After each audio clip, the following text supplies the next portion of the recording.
Here's another upgrade we did. We haven't got this plumbed in or finished in yet. Still got the sides open and stuff.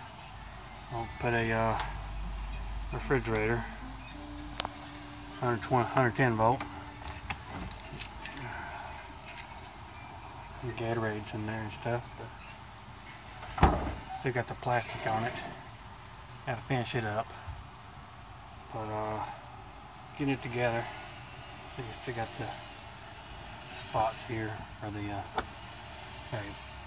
put some wood on that, but it's 110 only, but I can run it on a generator if I need to, and plugged in the campground will be fine.